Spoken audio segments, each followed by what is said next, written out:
Funny, man. What's going on, Fat Finger Squad? It's the network in the building. The volume ain't high. This phone like to work whenever it feel like it. We are going to be working on debugging OSPF. Or actually, what's the exact wording for this lab? If you got the copy of the book, it's going to be page 221, lab number 51. Page 221, lab number 51, Debugging OSPF Adjacencies. If this is your first time logging into the stream, or actually viewing the stream, this is the book lab guide that we use, 101 Labs, Cisco CCNA version 4. You need to copy this from 101labs.net, or there's a link in the description box below. I am going to use GNS3 for this lab. Let's see. I didn't even see what this one looked like. It looks like we got probably just 2 routers like we've been working with. I want to start working with some labs that got a whole bunch of them. And I think the next one do. Yeah, we're just going to be configuring pretty much the same. It looks like the same topology as yesterday. So the past 3 days, or at least past 3 episodes, we've been configuring the same topology over and over and over again. But it's all good though, because we just keep adding one new feature, or at least looking at one new feature each episode. And the one we were going to do is this one, debugging. I already opened up a lab, but I didn't really start it yet. I should have done that though. I should have done that. We gotta wait till this the GNS3 VM boots up. We got Danny in the building. We got my man Plant-Based Brother in the building. The Fat Finger Squad. No, I did not catch Cisco live today, man. I didn't watch any of those events, man. What else? Yeah, I didn't watch any of those events, man. Not too big on the event. I actually wanted to go to actually go to the live one. Yes, it's cool to do it virtually, but I would actually rather just go to it and experience it that way. Because I've been to what you call it, like those conventions, those big IT conventions, and they're pretty fun. You know, they be giving away a lot of stuff, pens and a whole bunch of like books and stuff like that, man. Shirts. They be giving away all kind of free stuff, man. And it's cool to go to those things, man.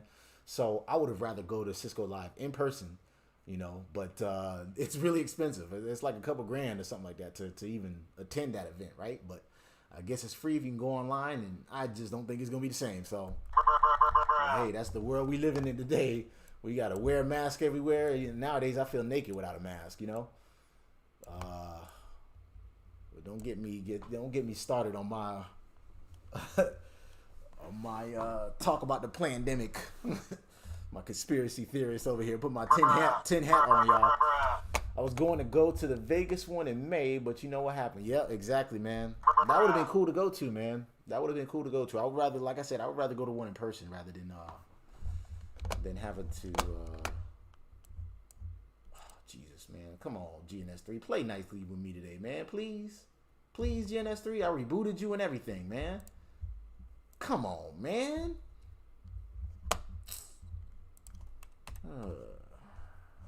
Let's see here. Should we relaunch it? I should relaunch it and see if it'll come up.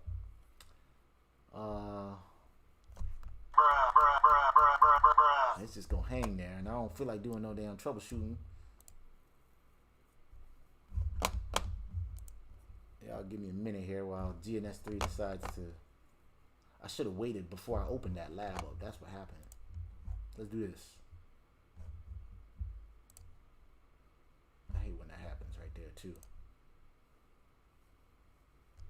Come on, GNS3, man.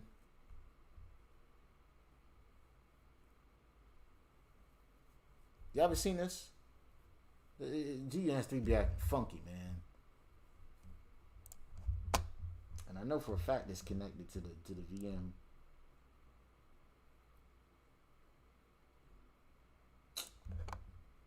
Jesus. Let's do this. I'm gonna relaunch it real quick. And if that don't work, I might just go with Packet Tracer. Y'all know we haven't used Packet Tracer in a while. Close.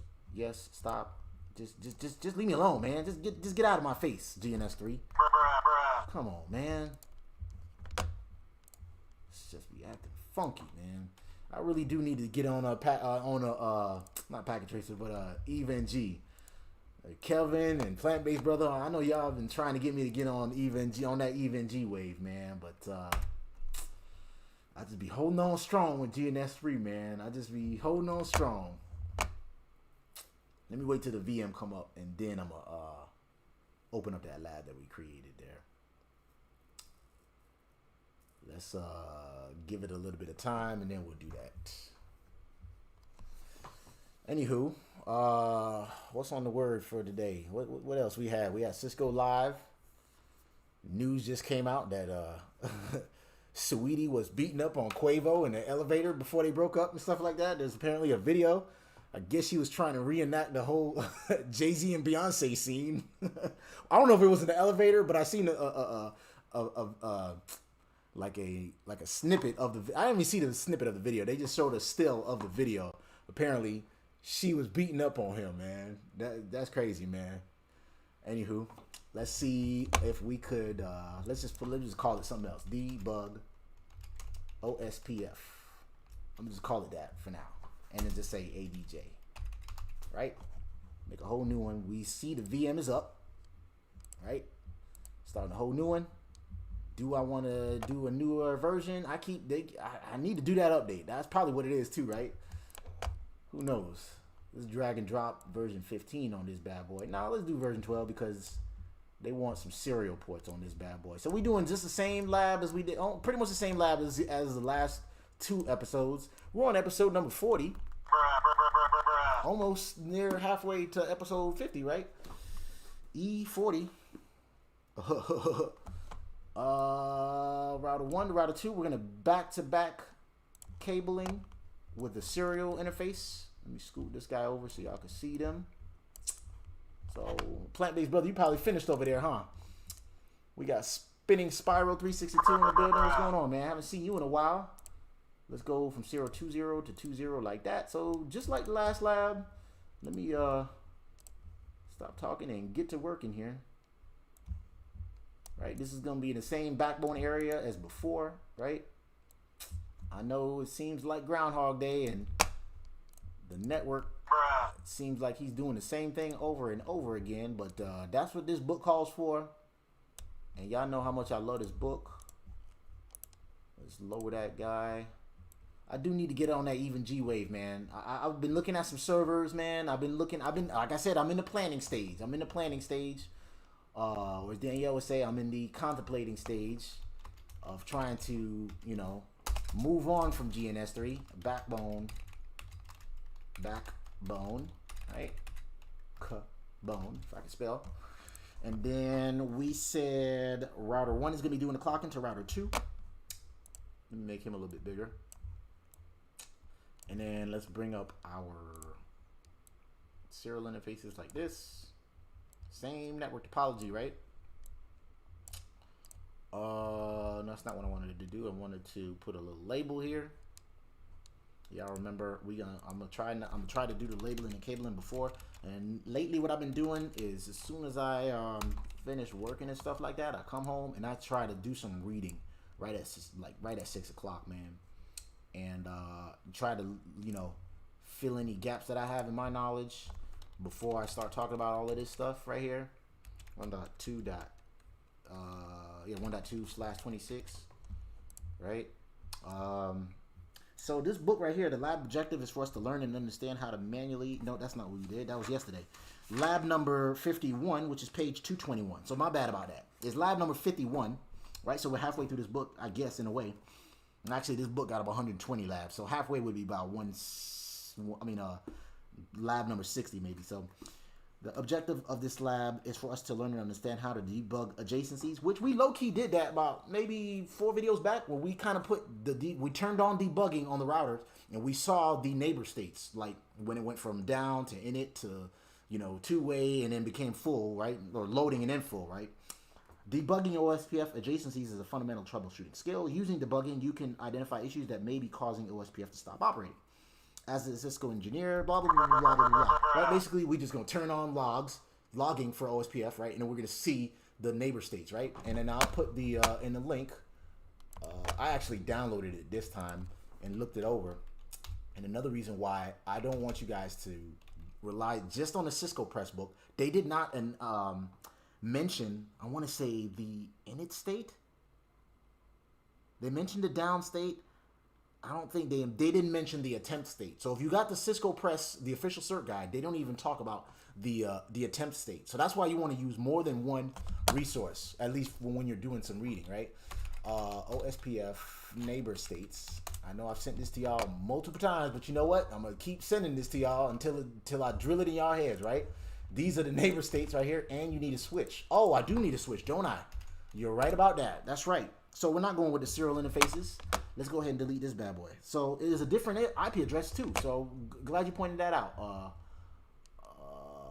Plant-Based Brothers. So let's do this. We're gonna delete that bad boy, and we're going to go from. I'm not gonna put this switch on there because y'all know that switch is buggy for me. So I'm just gonna put this regular Ethernet switch like this right here. We'll go with a GNS3VM. Put that bad boy. I don't want to cabling just yet.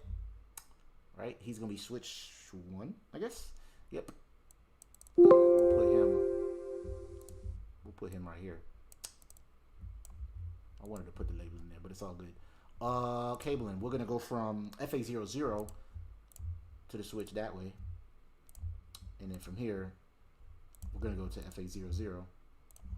I'm glad you pointed that out, Plant-Based Brother. I was not paying attention because I was looking at yesterday's lab because they all looked similar, right? So we're doing FA00 like that, and the IP addressing is actually different. This is going to be 192.168.20.1/30. That one is actually, no, I did not want to do that. Got an error there. 192.168.20.2. Y'all with me so far? Anybody got any questions or anything like that? No serials today. So remember, there's no such thing as a dumb question. You know, if there's anything that seems, if you seem a little bit lost, that's cool. We got a lot of smart people in there. See, look at that Plant-Based Brother is straightening me out right here. Like I realized, he realized that I was looking at yesterday's lab, right? So these are the Ethernet ports, right? I guess we could power these bad boys on. He actually went from port 02. So let's delete that just to be consistent with the book, right? 00 to port number 2. And then that one went from port 3. Let me delete that bad boy. And he went from port 3 to FA00, just like that. Now we can power these bad boys on and get to configuring, right? We're just gonna, are we sure we want to start them all? Yes, we do. So we got how many tasks today? We got 4 tasks. 4 tasks. Task 1 was to configure the host names on router 1, router 2, and switch 1, right? So we can go to console into each one of these bad boys, right? We're going to console on router 1, console on the switch 1. Oh, my bad. Double click. You can double click, I think. You can't double click the switch. Oh, you can't console into that switch, I don't think. Console on that bad boy. Let's see. Can you console into him? You should be able to. Interesting. Let's see what happens while that bad boy loads up. Anybody got any questions or anything like that, or any other news today? What we had? Jeannie Buss from the Lakers said that she said to the Nets, "Bring it on, bitch." And she didn't use those exact words, but she did say "bring it on" because the Nets were stacking up all of their players, right? They got who they picked up. They picked up Blake Griffin. They picked up who else? LaMarcus Aldridge. So they're just a stacked squad, man. And the Lakers are just, and it seems like everybody's just trying to beat the Lakers, obviously, because they're the defending champions, right? And Jeannie Buss was quoted as saying, "Bring it on." And that's crazy. She act like she the one that's on the court. Bitch, you wasn't with me shooting in the gym? All right, so let's console in the switch 1. Can you console into them? Let's see. What's going on, Lee McMillan? Shout out to you. Thanks for tuning in. Make sure you subscribe. If you are just now tuning in, or is this the first time you've been on this live stream, we usually lab from this book right here. It's called 101 Labs, Cisco CCNA version 4. You can get a copy of this from 101labs.net, or there's a link in the description box below. It's an affiliate link, so I do get some commission if you do get it from there.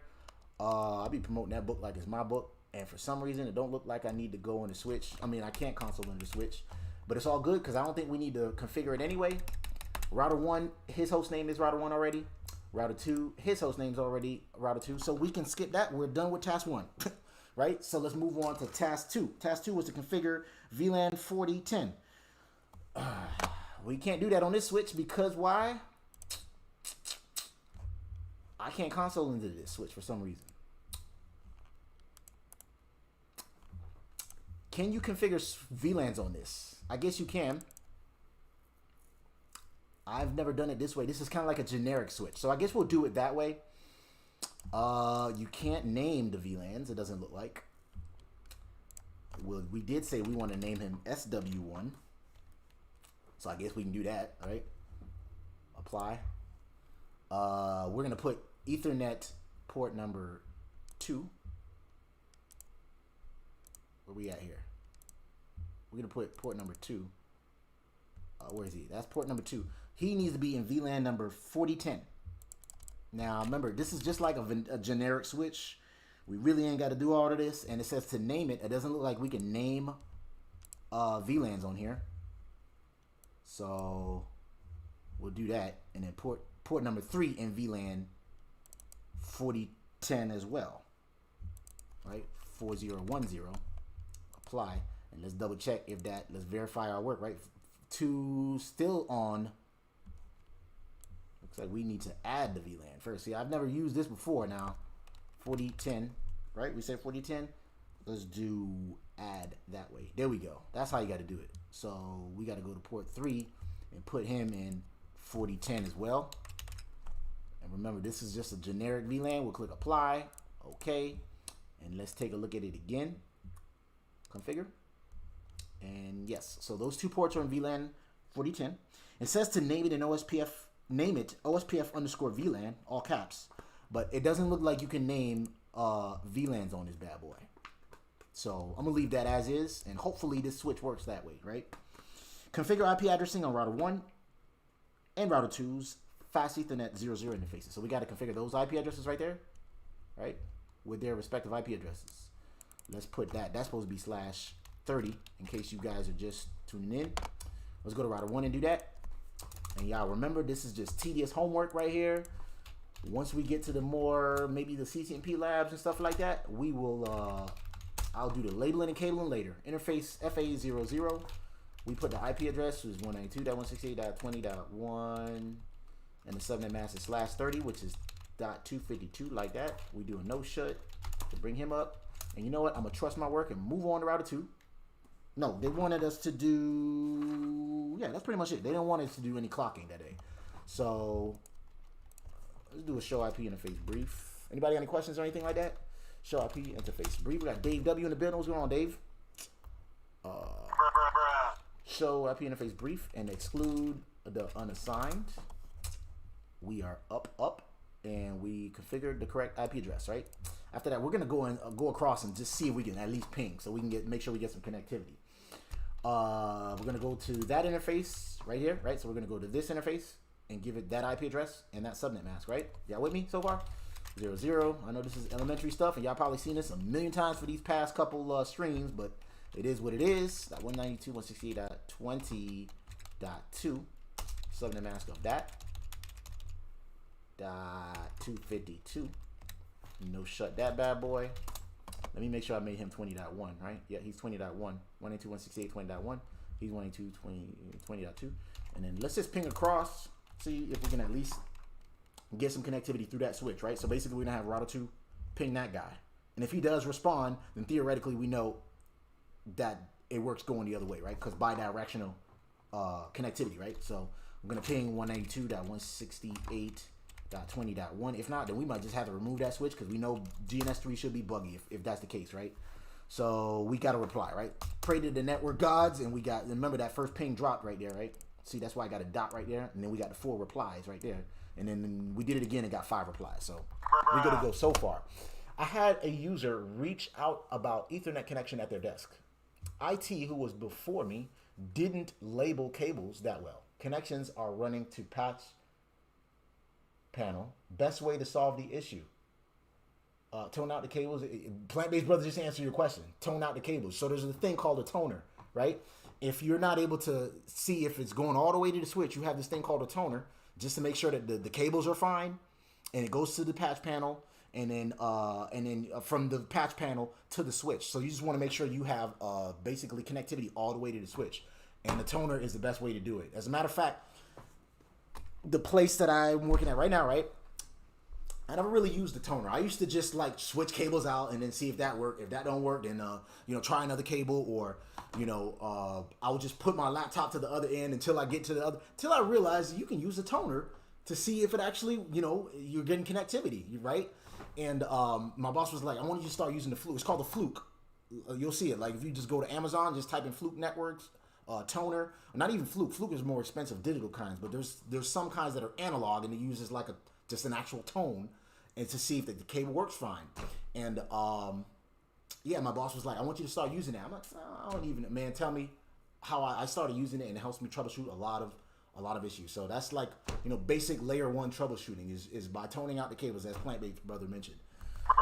Plant-Based Brother, you've been a lot of help today, man. Let's see here. Task 3. So we did the VLANs. We did the VLANs on this switch, right? We was able to ping across. We did the IP addressing for those interfaces right there, right? Task 3 was to enable OSPF in area 0 between router 1 and router 2. For router 1, we're going to use process ID 1, and router 2, we're going to use process ID 2. So basically the same thing we did last stream, right?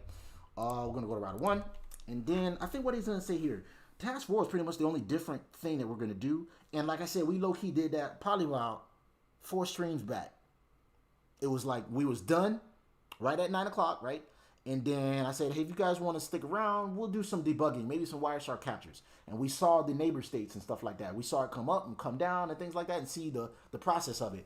I sent you guys the documentation for the neighbor states, and we're going to probably go through that as well as I'm doing this. So task 3 was to enable OSPF. Let's go ahead and do that on router 1. Y'all remember how to do that, right? We go to global config mode, and then router is the keyword, and then which routing protocol you want to use. In this case, OSPF, that guy right there, right? And then the process ID 1 for router 1, right? So we're going to use process ID 1 for router 1. And we're going to use process ID 2 for router 2, because remember, they didn't got a match, right? This is a locally significant number. Then we're going to use the network address with our network statement, right? So the network statement is, the network address for this is 192.168.20.0, because he's .1, right? So the network address, right? The next network is going to be four octet, or four, how do I say this? Not 4 numbers away, but it's every 4 networks. So the next network will be 192.168.20.4, right? And then the next network after that is going to be 192.168.20.8, every 4 networks. So the magic number would be 4 in that case, right? If you know anything about subnetting, there's an app called Practice Subnetting. Professor Messer has a video called 7-second subnetting. I know I've said that a million times, but that's just a fundamental skill that you got to learn how to do is subnetting, right? So the network statement is 192.168.20.0, and then these wildcard mask, which is 255.255.255. I'm sorry, my bad. What am I doing? It's 0.0.0.3. Remember, it's the reverse of a wildcard mask. I mean, of a subnet mask, right? And then we do our area. I ain't forget it this time. Yeah, that's what we have, a Fluke. Thanks for the info. I'll do some testing tomorrow. Man, yeah, that's the best way to do it. Get them at Lowe's or Home Depot. Yep. And there's actually one on my Amazon list. It's like $20, man. I'll show it to you, man. But yeah, it really helps you troubleshooting just basic layer 1 cabling issues, man. Just the toner, man. For example, like if you have a wall port, right? Press 1 on the screen if y'all could still hear me. It does say it's successfully connected.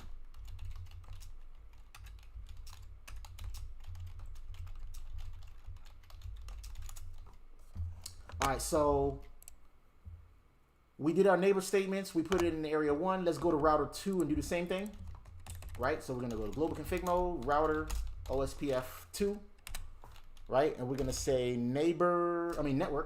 The network is 192, so it's the same network address, right? 20.0, right? Because 20.2 falls into that same network as well. If we was 20.5, then the network address would be 20.4. Right, so that'd be 4 networks, right? So 192.168.20.0. The wildcard mask is 0.0.0.3, area 0, and we should theoretically see our neighbor come up if that interface is up. Come on, buddy. He should have came up by now. 192.168.20.0 network. 192.168.20.0 network. We can ping to the other side, right?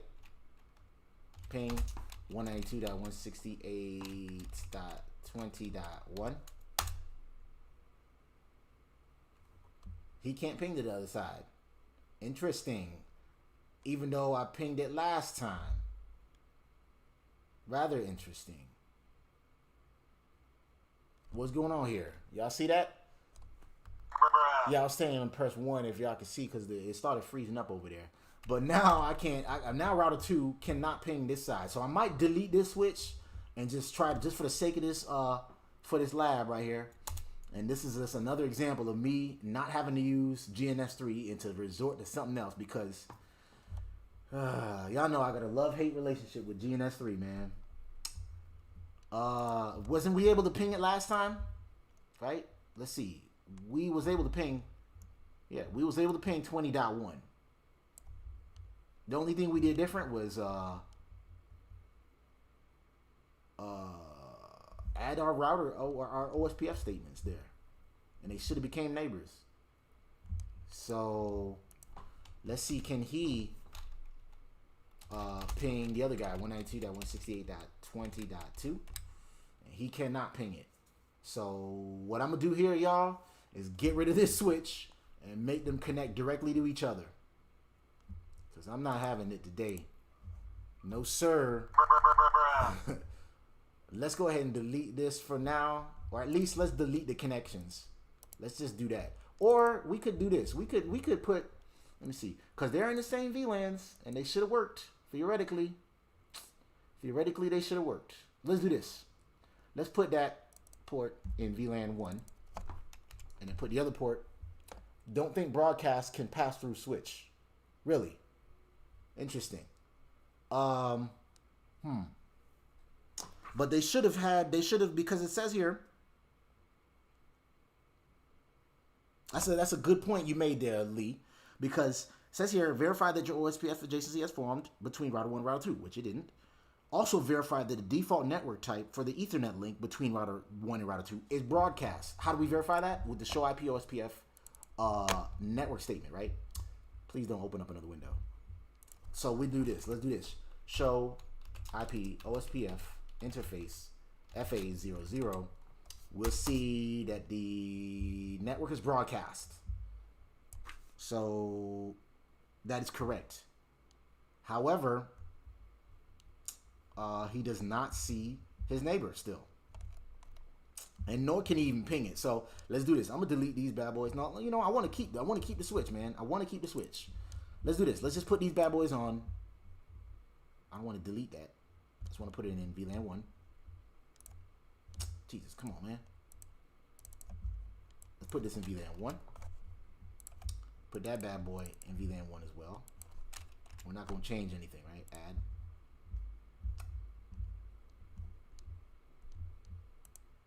What is he saying? Add. Apply. Can't modify a switch already connected. Let's do this. Let's connect these. Delete this bad boy.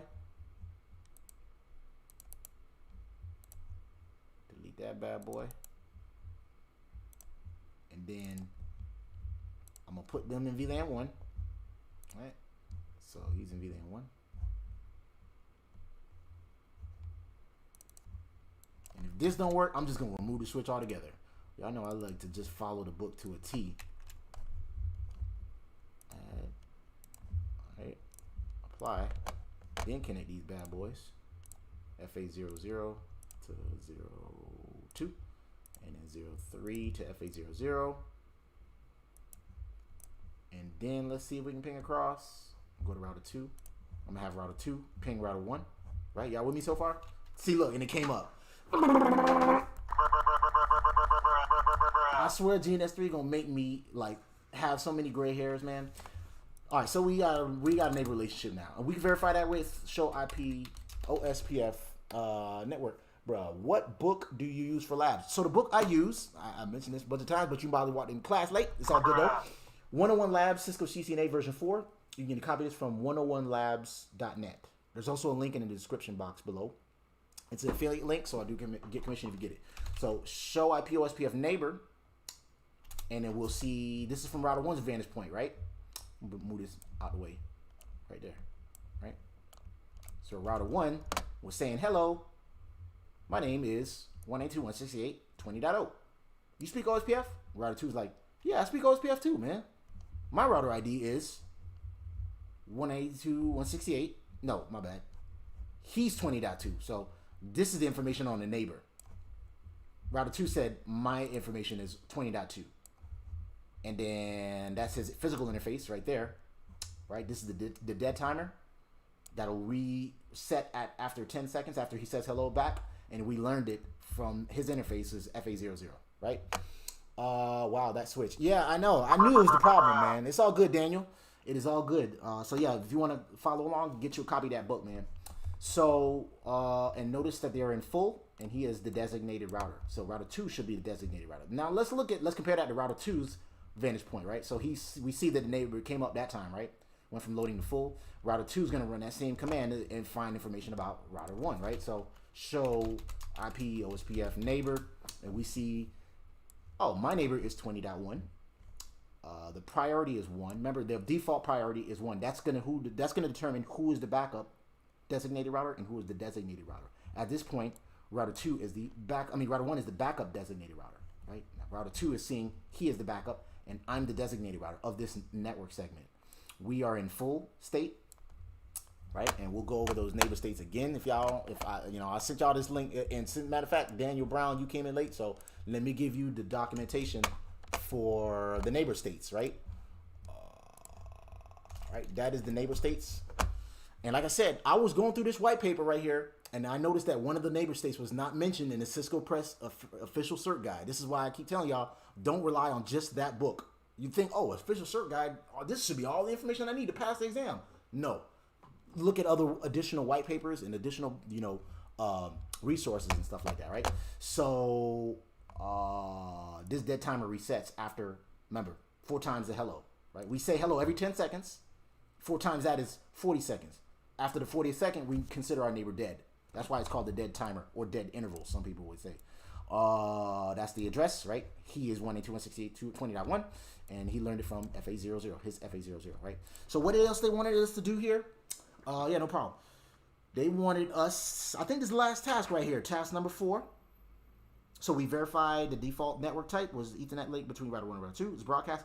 Task 4 was to enable OSPF adjacency debugging on router 1 using the debug IP OSPF ADJ command, which stands for debug IP OSPF adjacency. Reset the OSPF process on router 2.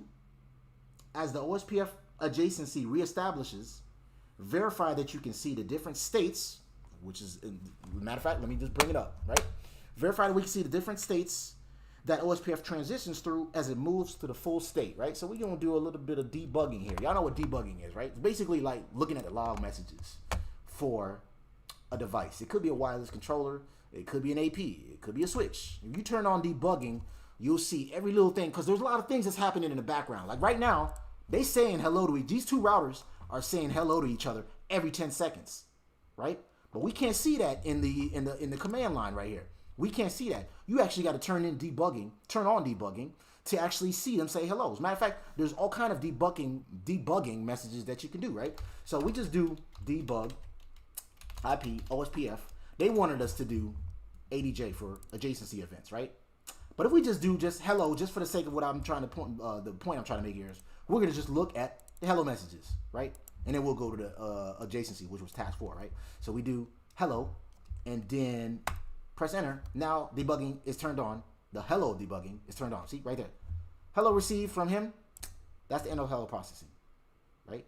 We wait for 10 seconds, and he says hello again, right? And he learned it from, and he says hello again. We received another hello from there.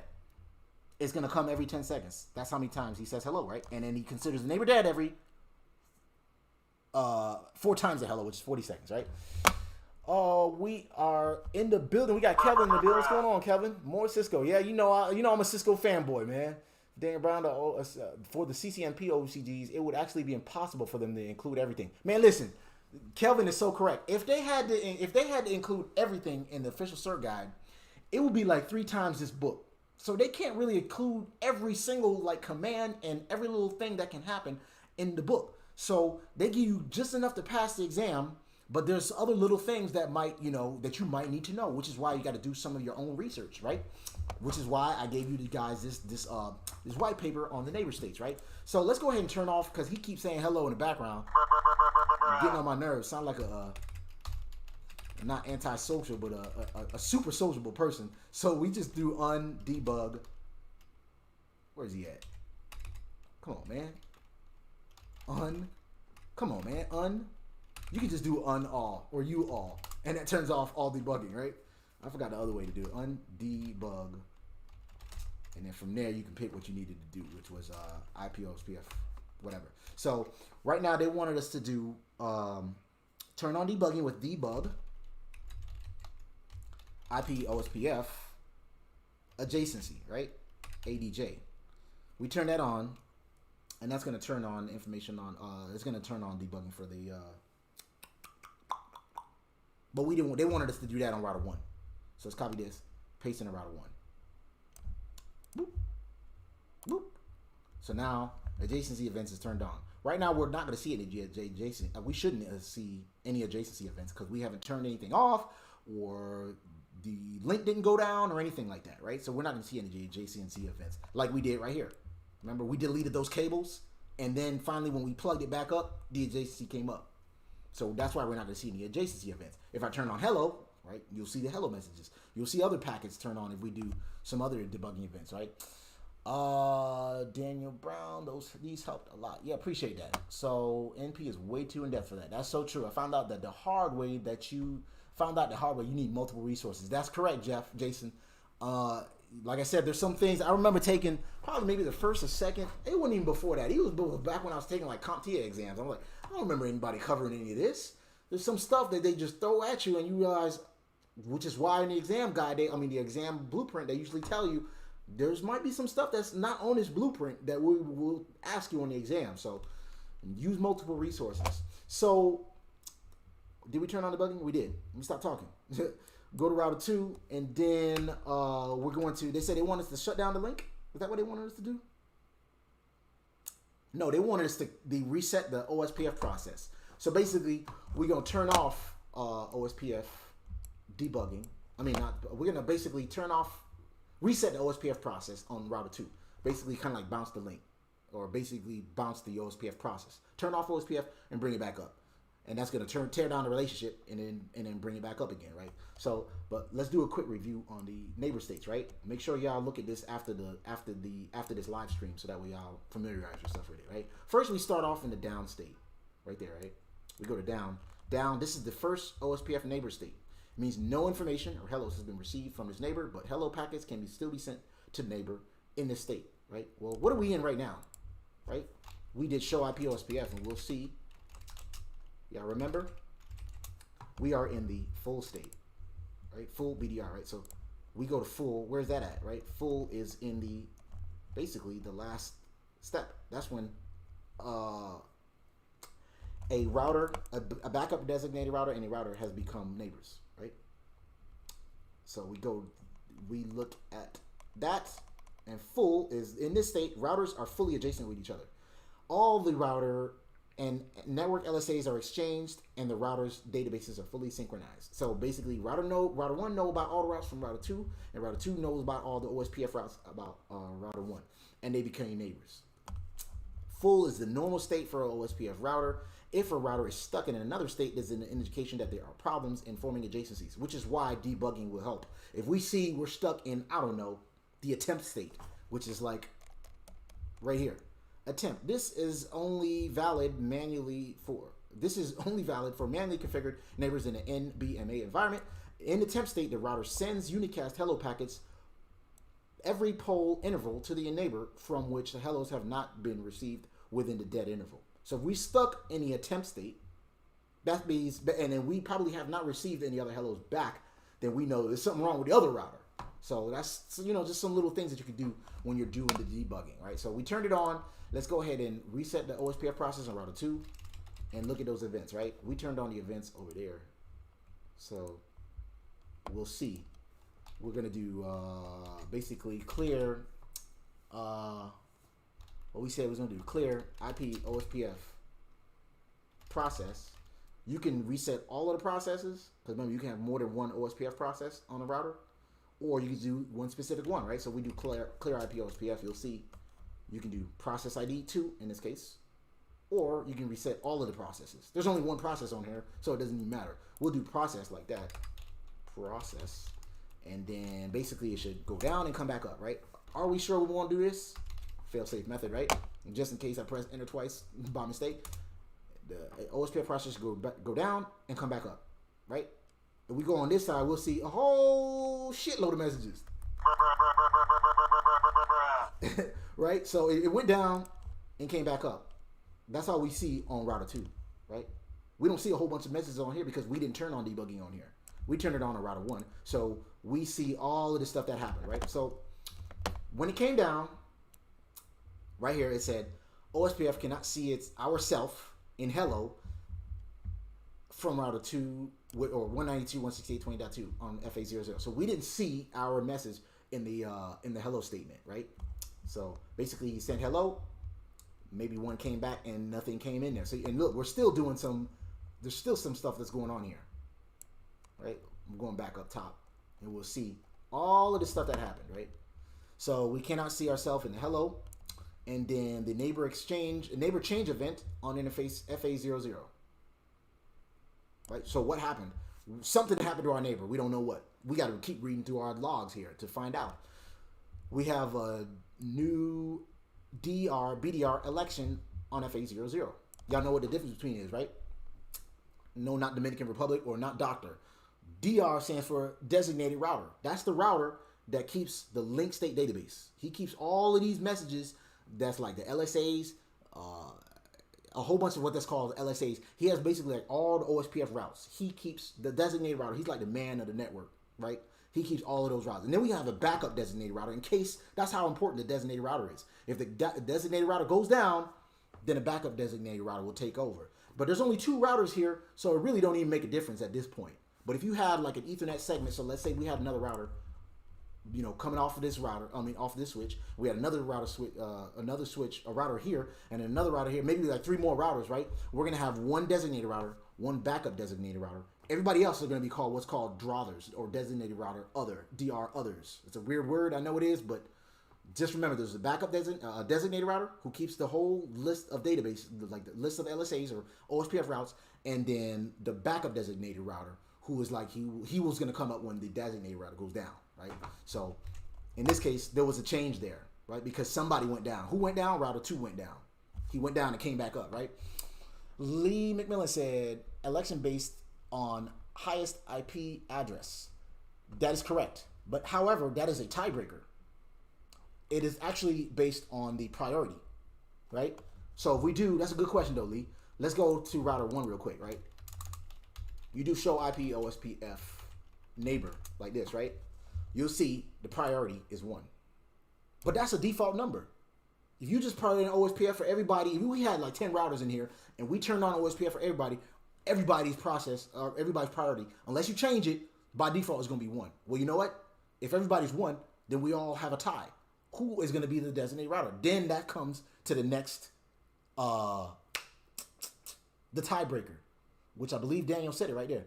Based on if router ID command is used, the highest loopback IP or highest IP, priority first. Yes, so priority first. If they tie, then we go with the highest router ID. That make any sense? I think that's what it is, right? Correct me if I'm wrong, Kelvin. I know Kelvin's in here. We like to call Kelvin Encyclopedia Brown. He'll fact check me in case I'm talking shit to y'all. But anyways, I think that's what it is. So the backup, the designated router is chosen by the highest priority, which by default everybody gonna have a 1, and since we need a tiebreaker, then we go to the highest IP address of the router ID. What else we was gonna say? Where was I at here? Oh, we was reading the logs. So we'll go back to router 1. So we had a BDR election there, right? We did that election process, and then we elected 20.1 as the backup designated router. So he became the backup. That's what that says. And a lot of these debugging messages, they're pretty self-explanatory. We elected the designated router to be 20.1, which was this guy for some reason. I guess when he went down and it came back up. First, he became the backup, and then he became the designated router. And then we couldn't elect one here. I don't even know what the hell they got a 00 there. I guess they couldn't. I guess when it was down for that split second, we didn't have a backup designated router. Oh yes, that's what it is. Because since router 2 was down, right, for that split second, he became the designated router. We didn't have a backup because there was only one router. Does that make sense? Daniel Brown, router ID, highest loopback IP, then the highest interface in that order. That's correct. But yes, we choose the priority first. And then, that's correct, Daniel. Then, so yeah, that split second, that's the reason why we had that backup. We'd have this as a quad 0. Like, we didn't have a backup designated router because there was only one router for that split second there. Right? And y'all notice, you see, this goes by like milliseconds. Right? Because it went down and came back up real quick, right? See? Right here. It went down at 0.41. Right? Then we had to break it down to milliseconds. These like milliseconds right there. Not even, I don't even think these are milliseconds. This is like smaller than a millisecond. I don't know. But at 0041, that was the time it came back up. So it went down and came back up for a really split second there, right? And then what else we had here? We elected a designated router who was 20.1. And then the designated router ID is that. We didn't have a backup designated router at that point. Remember old DR? Again, not the doctor, but the old designated router. I guess he was the old designated router. Remember at that point, he was the designated router and he was the backup. Once we came down, he went down, he became the designated router, and then we didn't have a backup at that point because this guy was down, right? Y'all with me so far? And then we went to two-way communication because this, I think this part when it came back up, right? So it came back up at this point right here. Two-way communication. Let's see. Look at this real quick. 0041, 787. They may or may not have the same clocks.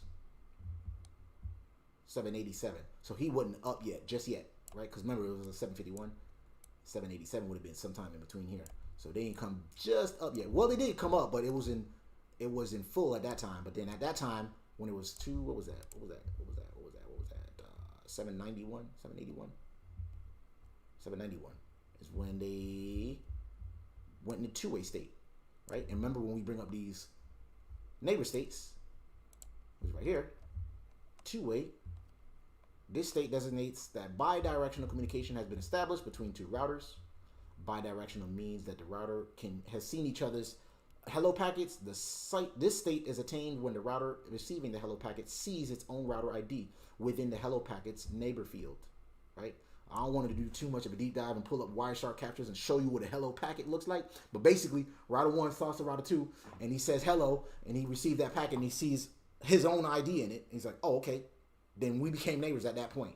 If I see, so router 1 sends him a message, says hello. When he sends it back, he sees his own router ID in it. He saw the 20.1. It means, okay, router 2 seen my message. Let's go ahead and speak further in OSPF. And they went into two-way state. At this state, a router decides whether to become adjacent with this neighbor. So it's almost like you move into a new neighborhood. As a matter of fact, the Cisco Press Guide uses that same example. You move into a neighborhood. It's just like you move into a neighborhood and you see some new neighbors, right? And you wonder if you need to talk to this guy or not, or this person or not. Or you realize, I might just go in my house. I might just wave and just go in my house. Be like, yeah, whatever, man. On broadcast media and non-broadcast multi-access networks, a router becomes full only with a designated router. So that's something else to look at too. Again, if we had 4 more routers in this network segment right here, right? Because this would be considered an Ethernet segment. We had 4 more routers, like one hanging off of here, one hanging off of here, one hanging off of here. Then they're all going to be in the same broadcast network, right? But there's only going to be one designated router and one backup designated router. You're only going to be in full with your designated router, everybody else, and the backup designated router. With everybody else, you'll be with two-way. So The DR other that sits over here and another DR other, they'll be neighbors, but they'll be in DR other state. Or I'm sorry, DR other state. Two-way. They'll be in two-way. So you'll be in full. So he will be in full with that guy. If there was another router, let's just put that there, right? If we did have one, right? We had another router here and another router here, right?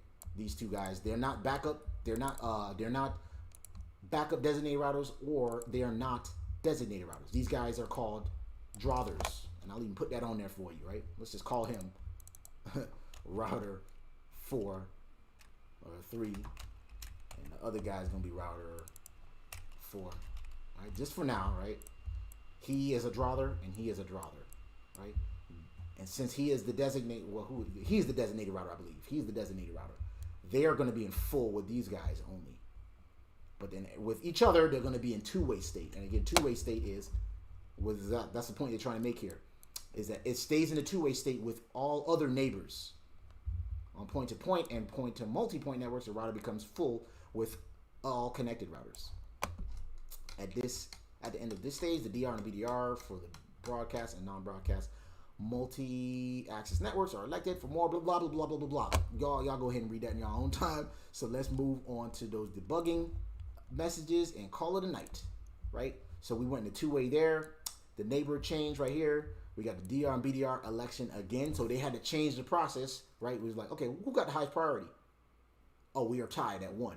Well, who got the highest neighbor address? Highest router ID. Well, guess what? It's him. 192.168.20.2. He has a higher ID than this guy, which is 192.168.20.1. So guess what? He is the designated router, and he is the backup designated router. That's what happened here. The election process again. Y'all with me so far? Am I losing anybody or anything like that? And then we elected a BDR. Elected the DR here. And then there was the change right there. So the router ID is, wait a minute. Let me verify that real quick before I start. Oh, because they built another one. So let's do this. Show IP OSPF neighbor. It will see he is actually the backup designated router, and he is the designated router. Let's see why. Let's see why. Right with you there. This is good review, honestly. Yeah, appreciate that. So, but I think I might have misspoke there because let's see here. We elected 20.2 as the backup designated router right there. And then we elected 20.1 as the designated router. Right here it says the designated router is 20.1 because of router ID. And then the backup designated router is this guy. So I misspoke, right? This basically conflicts with what I just told y'all a couple seconds ago here. And then you figure out why. Received a DBD or database descriptor from 20.2. And then we went to Xstart. That's also in that lab guide or that white paper that I just sent y'all. Xstart is what? Let's look that up real quick, right? Because this lab guide, the 101 Cisco, they don't go in depth like this. But let's see, where's he at? Where is he at? He was right over here. Neighbor states.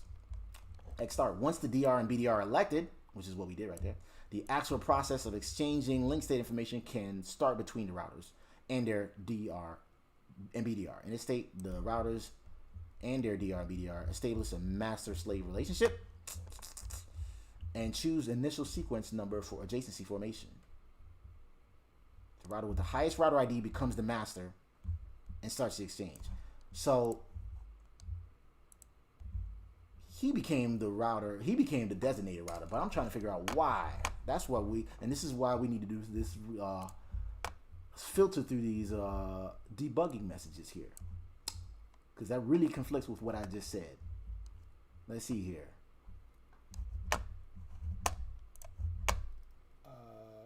I like to go for my CC. Man, same here, Daniel, man. It's just going to take a lot of what we doing today, man. That would be really cool to do that, but it would take a lot of studying. And y'all know I stream Monday through Thursday, 8 p.m. Eastern Standard Time. So I'm going to keep doing that until maybe one day I'll go for that as well, Daniel. So I'm going to be right there with you, man. Let's see here. So we are the slave in this case. That was router 1. MBR negotiation done here.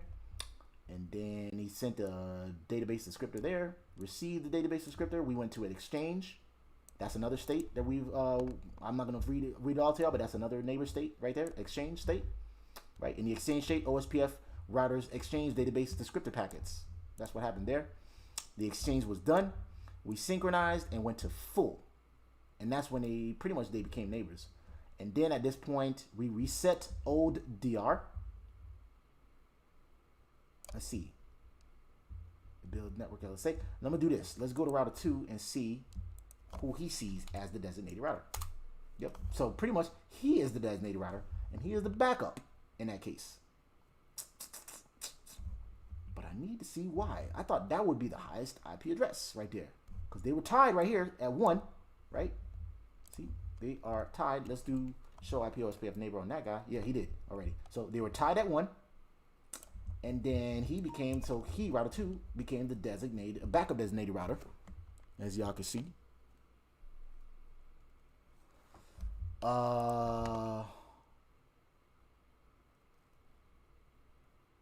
Let's see here. What's the priority number and loopback? So we don't have a loopback. That's a good question, Lee. We don't have a loopback. We only have a these configured IP addresses right here, the fast Ethernets. Those guys right there. So let me show you real quick. Show IP, blah, blah, blah. Show IP interface brief. I'm going to exclude unassigned. We'll see that is my highest. I didn't have a loopback, but this is my highest IP address, 20.1. Same thing with router 2. That's his IP address. But that doesn't answer my question. I'm trying to figure out why. Who was initially the designated router? I want to say he was initially the designated router. Let's look up the election process real quick. OSPF election process. All right, 2 rules are used. And we did that already. Router with the highest OSPF priority will become the DR. Right? And I gave y'all this book before, right? Based on, and 1 to be the backup designated router. Oh, no. Let's see. So just like I said, the router with the highest OSPF priority will become DR. By default, all have a priority 1. If there is a tie, the router with the highest ID wins. And then the router with the second highest OSPF priority or router ID will become the backup designated router. Just like I mentioned, but I want to say initially, and that's the other states that I was telling you about, Drother and full and all of that, right? Let's see, have you tried shut, no shut on router 2's interface? Pepperjack, I did not, but what I did do was clear the the OSPF process on router 2. So basically, we shut down OSPF, brought it back up, and that changed the neighbor states. I want to say he was the designated, and he was the backup designated at one point. Let's see. Let's look at our early show commands, and that'll answer our question. Router 1, this is when we configure the IP address. And we pretty much wrapped up this lab here. We're pretty much on task 4. I'm just trying to figure out why he became the designated router and he became the backup. Because he actually has the higher IP address, 20.2, right? We saw that the state was DR. Yes, see, he was the designated router the first time. Okay, so yeah, he was the designated router. Well, let me see. Designated router. Yeah, he was right. Yeah, he was the designated router the first time, 20.1. And then when we bounced it, he was still the designated router. So it could be because, no, I don't even know. No, that ain't either. Does load cost affect election? I don't think so. I don't think so. Because look, as you can see, that's all they said here. You can change the priority value. And that's pretty much it. That's the only 2 ways that you can elect the DR and the BDR. Right there. Highest OSPF priority will become the DR. And by default, since they're all 1, that we're going to have to come up with a tiebreaker. What's the tiebreaker? The IP address. The highest IP address. I'm sorry, not highest IP address. Highest router ID. Don't let me throw y'all off, right? Because remember, his router ID, that's what it is. It's not the IP address. It is the... No, we didn't manually change the router ID. We didn't manually change the router ID, did we? No, we did not. Okay, it wasn't that. Okay, my bad. So yeah, I thought we changed it. So we didn't change the router ID manually like we did in the last lab. If there is a tie, the highest router ID wins. The router with the second highest OSPF priority or router ID will become BDR, which we didn't change any of that. So he was the designated router. We reset the process, and he was still the designated router. So see, DR. I don't know. I might have to do a little bit of investigating off stream here and figure out why the election process. See, it showed him as the DR 20.1, and then when it came down, see, it says here old DR was this guy. So I don't know. I might have to go through these debugging events here and kind of read that. I don't want to do that. Hold y'all up for y'all studies right there. EIGRP is the bandwidth one. It uses the K values. Yes, that's correct. However, I think what Lee was trying to say here is like the OSPF cost. So y'all know how you can change the cost with OSPF, right? So like, let's go back into the process. This might be a little off topic here, but no, I don't think the cost, but we already determined right here, but these are the ones that that changes the election process.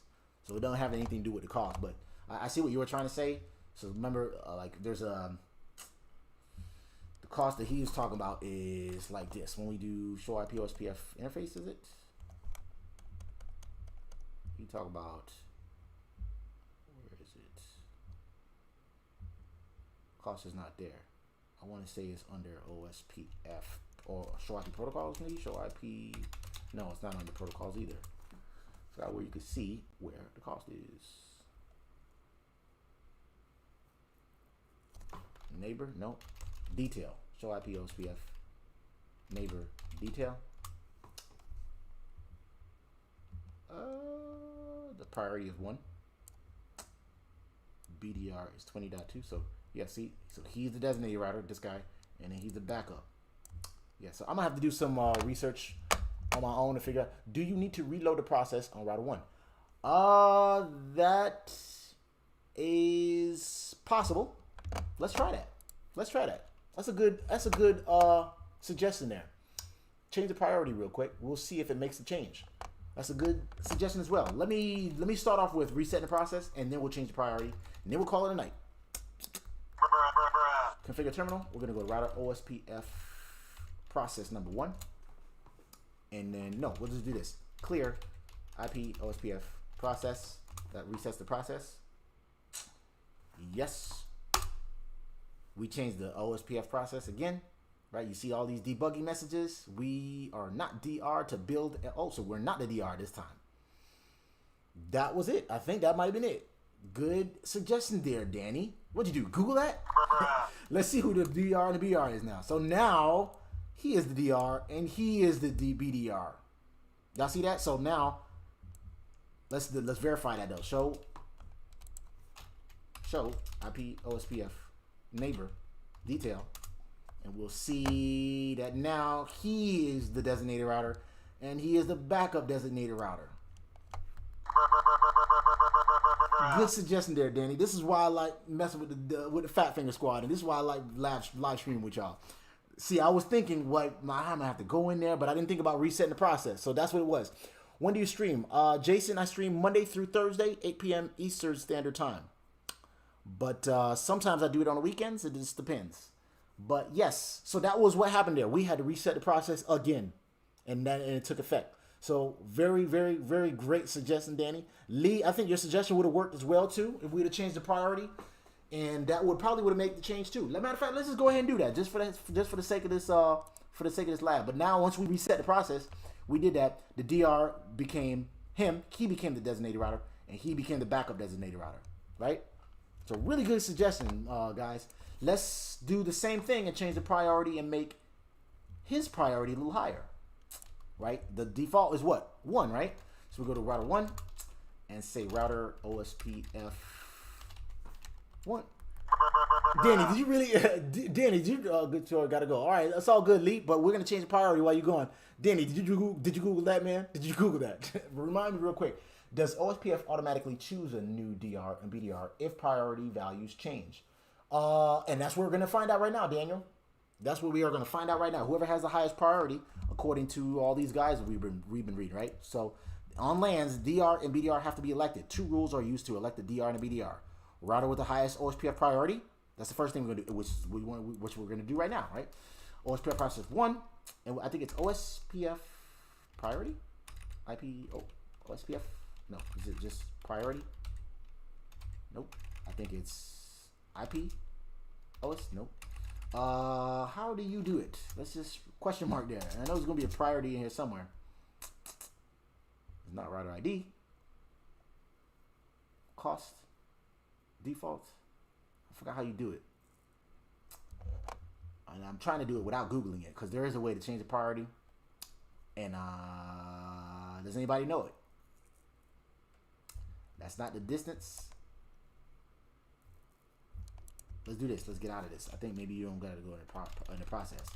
IP OSPF priority. No, I think you got to go in the interface and do it. Global config mode. Interface FA00 IP OSPF priority. Yes, priority. I was right. Priority. And then from here, it can be a number from 0 to 255, right? By default is what? 1. Why you think I Googled it? I'm just messing with you, Danny, man. I'm just like, how you thought about that, man? But that was a really good thought process. If you did not Google it, that was a good thought process that you did there. You said, well, we reset the process on router 2.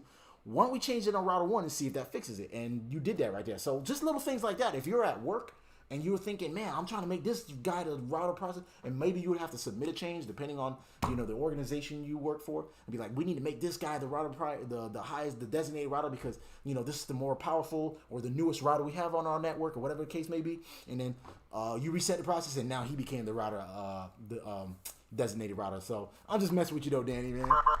So we can change the priority, right? By default is 1. It could be a number from 0 to 255. Let's just do 150 for now. And I believe we got to change the process again. No, we ain't got to change the process. Look, we just changed the priority and boom, we got a neighbor change. So OSPF neighbor change event.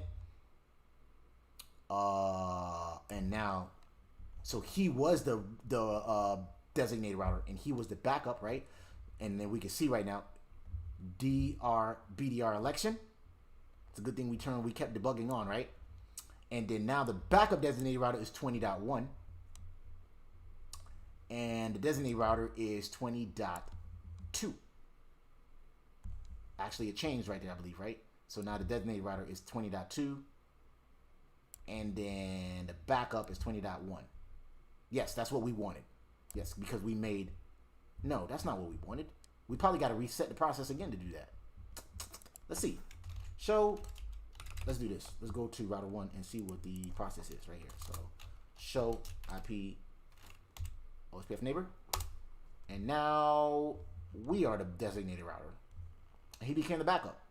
We probably have to bounce it again though, because see, look, his priority is 150, right? And if we show IP OSPF from this guy, IP OSPF, my neighbor is 1, so he is 1, but he is still the designated router, right? As you can see right there, and he is 150, and he's the backup. So probably got to go on router 2 and reset the process there as well. So clear IP OSPF process. Yes. And let's see if that changes. Bounce the connection. Now let's see who's the priority. I mean the neighbor. And now he is the designated router. So now he is the designated router. This is right from router 2's perspective, right? The designated router is 20.1, which is this guy right here. His priority is 150. So we probably got to not only do you have to change the priority, but you got to reset the process on both routers again. So that's pretty much it, man. I think, man, if y'all want to follow along next time, get you a copy of this book, 101 Labs, Cisco CCNA version 4. You can get a copy of this from 101labs.net. There's also a link in the description box below. It is an affiliate link. I do get commission if you do get it. Experts agree that we retain only 10% of what we read and 90% of what we do. Now, see, I could have sat here and read, highest priority wins and highest loopback wins. But without doing this stuff hands-on, and my buddy Danny over there who Googled it, I just mess with you again, Danny. being hands-on with this is then I would realize, oh, you got to reset. Not only do you have to change the priority, but you got to reset the process for those two to take effect. Because y'all see that, right? I changed the priority, but it didn't take effect until we reset the process. So we either got to reset the process or reboot the router for those, you know, router IDs to take effect, for the backup designated router and the designated router election change to take effect, things like that. We got to reset the process for that to work on both routers, apparently. So this is why I preach doing this stuff hands-on. You can read the theory all day you want. You can read through these OSPF neighbor states and, you know about the exchange and loading and full and all these states, but it's not until you're doing this stuff hands-on, right? It's just like driving a car. You can read all the books you want, but until you get behind the wheel, that's when you really learn how to drive. So for now, comment, like, subscribe to the network. Bruh.